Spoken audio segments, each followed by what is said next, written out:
அனைவருக்கும் வணக்கம். வெல்வின் லட்சியம் 2025 அப்படிங்கிற title free classes and test serious அப்படிங்கிறத ப்ரொவைட் பண்றோம். ஸோ அதுபடி 12th பொலிட்டிக்கல் சயின்ஸ் புக்ல இருக்கக்கூடிய ஒவ்வொரு வீடியோஸும் நம்ம பார்த்து வந்துட்டு இருந்தோம். ஸோ லாஸ்ட் வீடியோல பாத்தீங்க அப்படின்னா legislative relationship between the centre and state, that is unit 5 சட்டமேற்றும் அதிகார வரம்பு என்ன அப்படிங்கிறத பார்த்திருந்தோம். ஸோ இப்போ financial relationship between the centre and state, நிதி சார்ந்த அதிகார பகிர்வு எப்படி இருக்கு அப்படிங்கறத இந்த வீடியோல நம்ம டிஸ்கஸ் பண்ணலாம். ஓகேங்களா?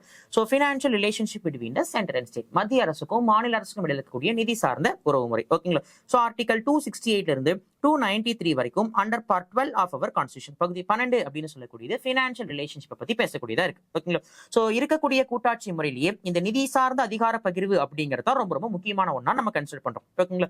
சோ எப்படி லெஜிஸ்லேட்டிவ் ரிலேஷன்ஷிப்ல அந்த சப்ஜெக்ட் டிஸ்ட்ரிபியூஷன் அப்படிங்கறத கவர்மெண்ட் ஆஃப் இந்தியா 1935 இந்திய அரசாங்க சட்டம் 1935 படி நம்ம கொண்டு வந்தோமோ, சோ அதே மாதிரி தான் இந்த ஃபினான்ஷியல் ரிலேஷன்ஷிப் அப்படிங்கிற டாபிக்கும் இந்திய அரசாங்க சட்டம் 1935 கவர்மெண்ட் ஆஃப் இந்தியா 1935 மூலமா நம்ம கொண்டு வந்திருப்போம். ஓகேங்களா? சோ இந்த ஃபினான்ஷியல் ரிலேஷன்ஷிப்பை நம்ம மொத்தம் ரெண்டா பார்க்கிறோம். One is tax revenue distribution அப்படின்னு சொல்லக்கூடிய வரி வருமான பகிர்வு, and another one is நான் டாக்ஸ் ரெவன்யூ டிஸ்ட்ரிபியூஷன் சொல்லக்கூடிய வரி இல்லா வருமான பகிர்வு அப்படின்னு சொல்லிட்டு ரெண்டா கிளாசிஃபை பண்றோம். ஓகேங்களா? டாக்ஸ் ரெவன்யூ வரி வருமான பகிர்வு, and another one is நான் டாக்ஸ் ரெவன்யூன்னு சொல்லக்கூடிய இதர வருமான பகிர்வு அப்படின்னு சொல்லிட்டு ரெண்டா பார்க்கிறோம். ஓகேங்களா? சோ ரெண்டுக்கும் மெயினான வித்தியாசம் என்ன அப்படின்னா, டாக்ஸ் ரெவன்யூ அப்படின்னு சொல்லும் போது சோ கவர்மெண்ட்டுக்கு அது வருவாய் தான், ஆனா அது டாக்ஸ் அமௌண்டா போகுதுன்னா அது வரி வருவாய். இல்ல அது டாக்ஸ் அமௌண்டா போகாம டைரக்டாவே போகுதுன்னா தட் இஸ் கால்ட் ஆஸ் நான் டாக்ஸ் ரெவன்யூ. வரி இல்லாம வெறும் வருமானமாவே போகுது அப்படின்னா தட் இஸ் நான் டாக்ஸ் ரெவன்யூ சொல்லுவாங்க. ஃபார் எக்ஸாம்பிள் வரி வருமான பகிர்வு கீழே என்னெல்லாம் இருக்கு அப்படிங்கிறத பார்ப்போம். ஸோ வரி வருமான பகிர்வு அப்படின்னு சொல்லும் போது மொத்தம் 5 டைப்ஸ், மொத்தம் 5 விஷயங்களை பத்தி நம்ம இதில் டிஸ்கஸ் பண்றோம். ஓகேங்களா? ரைட். 5 வகைகள்ல இது பத்தின விஷயங்கள் தீர்மானிக்கப்படுகிறது.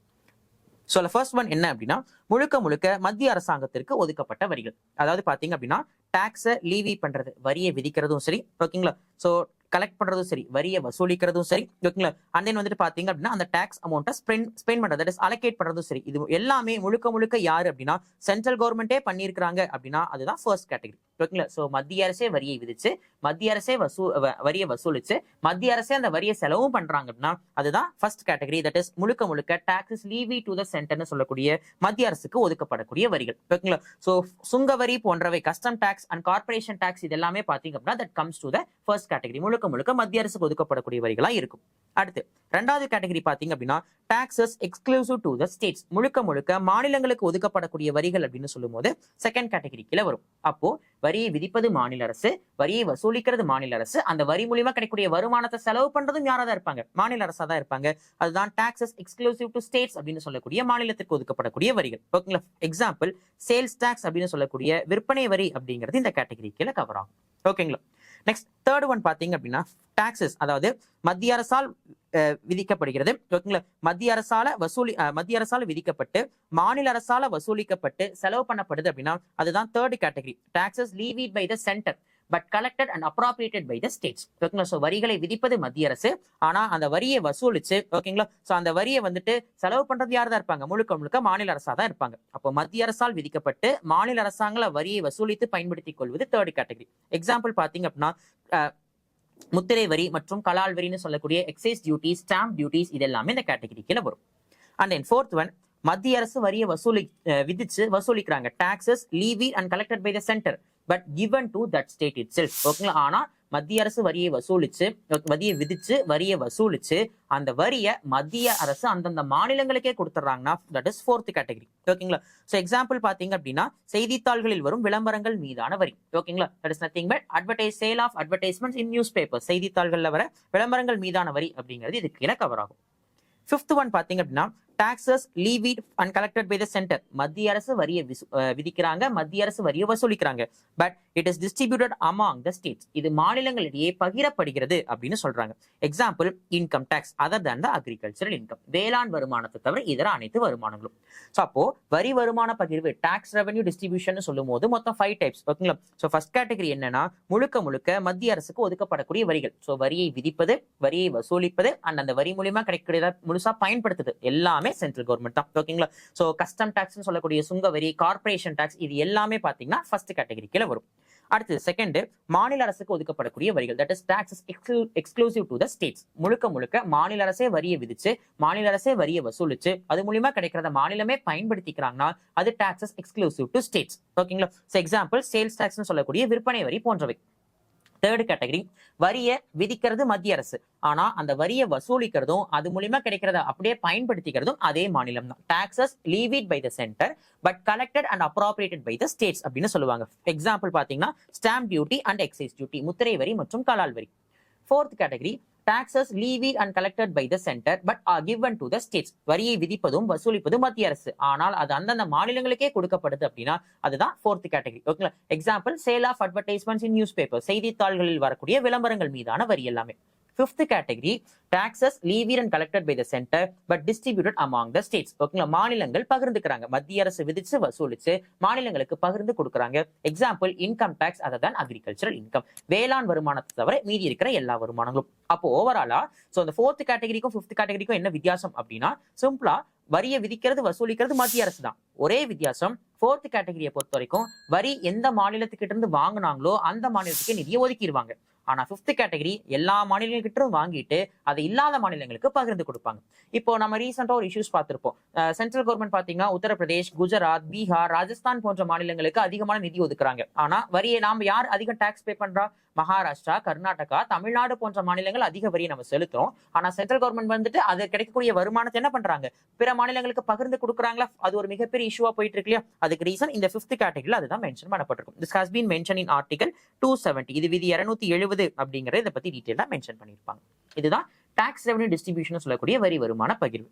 நெக்ஸ்ட் ஒன் இஸ் நான் டாக்ஸ் ரெவன்யூ டிஸ்ட்ரிபியூஷன், இதர அல்லது வரி இல்லா வருமான பகிர்வு. தட் இஸ் நத்திங் பட் கவர்மெண்ட்க்கு அந்த ரெவன்யூ போகுது, ஆனா நாம அதை டாக்ஸா கொடுக்காம, ஓகேங்களா, சோ கவர்மெண்ட்டுக்கு வருமானமாவே நாம அதை கொடுக்குறோம்னா அதுதான் நான் டாக்ஸ் ரெவன்யூ. ஓகேங்களா? ஃபார் எக்ஸாம்பிள் சென்ட்ரல் கவர்மெண்ட்டுக்கு எதெல்லாம் இது கீழே வரும் அப்படின்னா, தொழில் நிதி சார்ந்த விஷயங்களா இருக்கலாம். ஓகேங்களா? That is public sector industry சார்ந்தா இருக்கலாம், ரயில்வே துறை சார்ந்தா இருக்கலாம், ஒலிபரப்பு அண்ட் அஞ்சல் துறை, ஓகேங்களா, telecommunication that is broadcasting, post, railway துறை, இது எல்லாமே நான் டாக்ஸ் ரெவன்யூ. ஒன்றும் இல்லை, இப்போ நம்ம ஒரு ட்ரெயின் டிக்கெட் எடுக்கிறோம்னு வச்சுக்கோங்க, ஒரு 500 rupeesக்கு. ஓகேங்களா? ஸோ அந்த ட்ரெயின் டிக்கெட் கவர்மெண்ட்டுக்கு தான் அந்த ரெவன்யூ போகுது. டாக்ஸா நம்ம கொடுக்குற மாதிரி கிடையாது. நான் டாக்ஸா டைரக்ட் ரெவன்யூவா தானே சென்ட்ரல் கவர்மெண்ட்டுக்கு போகுது. அதுதான் நான் டாக்ஸ் ரெவன்யூன்னு சொல்லக்கூடிய வரியில்லா வருமான பகிர்வு. இதே ஸ்டேட் கவர்மெண்ட்டுக்கு அந்த மாதிரி எதெல்லாம் இருக்கு அப்படின்னா, ஸோ வணிக தொழில் நிறுவனங்கள் மூலமாக வருமானத்தை ஈட்டிக் கொள்ளக்கூடிய அதிகாரம் ஸ்டேட்க்கு இருக்கு. ஃபார் எக்ஸாம்பிள் எலக்ட்ரிசிட்டி மின்சாரம், நீர்ப்பாசனம் இரிகேஷன், ஃபாரஸ்ட் வனங்கள், தரைவழி போக்குவரத்து ரோட் டிரான்ஸ்போர்ட் எல்லாமே வரும். ஃபார் எக்ஸாம்பிள் இப்போ நம்ம ஒரு எலக்ட்ரிசிட்டி பில் டிஎன்இபிக்குள்ள போய் எலக்ட்ரிசிட்டி பில்ல பே பண்றோம் அப்படின்னா, இப்போ அதே ஒரு 1000 rupees பில் பே பண்றோம் அப்படின்னா அந்த 1000 ரூபாய் அப்படிங்கிறது கவர்மெண்ட்டுக்கு நம்ம டாக்ஸாவா கொடுக்குறோம்? இல்ல, கவர்மெண்ட்டுக்கு வருமானமா தானே கொடுக்குறோம். But it goes to state government. So அப்போ இதுதான் நான் டாக்ஸ் ரெவன்யூ. ஸோ வரியில்லா வருமானம்னு சொல்லும் போது சென்ட்ரலுக்கும் வரியா இல்லாம டைரக்டா சம்பாதிக்கிறதுக்கு அதிகாரம் இருக்கு, ஸ்டேட்டுக்கும் இருக்கு. இது மெயினா பாத்தீங்க அப்படின்னா சர்வீஸ் ஓரியன்டானதா இருக்கும், சேவை சார்ந்த விஷயங்கள் எல்லாம் தான் இந்த நான் டாக்ஸ் ரெவன்யூ சொல்லக்கூடிய வரியில்லா வருமானம் அப்படிங்கிற கேட்டகரியில கவர் ஆகும். ஓகேங்களா? இது போக பாத்தீங்க அப்படின்னா ஆர்டிகல் 275 அப்படிங்கிற ஒரு விஷயத்தை பத்தி நம்ம பேசணும். ஓகேங்களா? விதி 275. ஸோ என்ன அப்படின்னா, இந்த 275 அப்படிங்கிறது which gives granting aid to the states. ஓகேங்களா? அதாவது சில மாநிலங்களுக்கு மத்திய அரசு என்ன பண்றாங்க அப்படின்னா நிதியுதவி அப்படின்னு சொல்லக்கூடிய மானியங்கள் அப்படிங்கிறத கொடுக்குறாங்க. ஓகேங்களா? மெயினா பாத்தீங்க அப்படின்னா அஸ்ஸாம் போன்ற மாநிலங்கள்ல பழங்குடியின மக்கள் ரொம்பவே பின்தங்கிய நிலையில இருப்பாங்க. ஸோ அப்போ அஸ்ஸாம் போன்ற எந்தெந்த மாநிலங்கள்ல எல்லாம் மக்கள் பின்தங்கி அதிகமா இருக்கிறாங்களோ அந்தந்த மாநிலங்களுக்கு கூடுதல் நிதி அப்படிங்கிறத மத்திய அரசு கொடுப்பாங்க. அப்படி பழங்குடியின மக்கள் வாழ்வாதாரம் மேம்படுறதுக்கு அஸ்ஸாம் போன்ற மாநிலங்களுக்கு அதிகமான நிதி ஒதுக்குறாங்க இல்லையா? அதை பத்தி பேசுறதா article 275. That is granting eight to the some states, சில மாநிலங்களுக்கான கூடுதல் நிதி மானியம் வழங்குறத பத்தி பேசுறது. ஓகேங்களா? நெக்ஸ்ட் அடுத்தது ஃபினான்ஷியல் ரிலேஷன்ஷிப் அப்படின்னு பார்க்கும்போது கூடவே ஃபினான்ஸ் கமிஷனை பத்தி நம்ம டிஸ்கஸ் பண்ணலாம். நிதிக்குழு அல்லது நிதி ஆணையம். ஸோ ஆர்டிகல் 280 விதி 280 அப்படிங்கிறது which talks about the finance commission, நிதி ஆணையத்தை பத்தி பேசக்கூடியதாக இருக்கு. ஸோ ஃபினான்ஸ் கமிஷன்ங்கிறது மெயினா எதுக்காக உருவாக்கப்பட்டது அப்படின்னா, mainly the tax distribution between the centre and state. கிடைக்கக்கூடிய வரியை மத்திய அரசும் மாநில அரசும் பகிர்ந்துக்கணும். அந்த பகிர்வதற்கு பரிந்துரையை கொடுக்கறதுக்காக உருவாக்கப்பட்டதான் யார் அப்படின்னா ஃபினான்ஸ் கமிஷன் அப்படின்னு சொல்லக்கூடிய நிதி ஆணையம். That is tax distribution between the centre and state. ஓகேங்களா? ஸோ மத்திய அரசுக்கும் மாநில அரசுக்கும் இடையில வரி சார்ந்த பகிர்வுகளை மேற்கொள்வதற்கான பரிந்துரைகளை கொடுப்பதற்காக உருவாக்கப்பட்டதான் நிதி ஆணையம். So for every 5 years once, ஓகேங்களா, 5 ஆண்டுகளுக்கு ஒரு முறை பாத்தீங்க அப்படின்னா பை பிரசிடென்ட் குடியரசுத் தலைவர் என்ன பண்ணுவாங்க அப்படின்னா இந்த ஃபினான்ஸ் கமிஷன் சொல்லக்கூடிய நிதி ஆணையம் அப்படிங்கறத அமைப்பாங்க.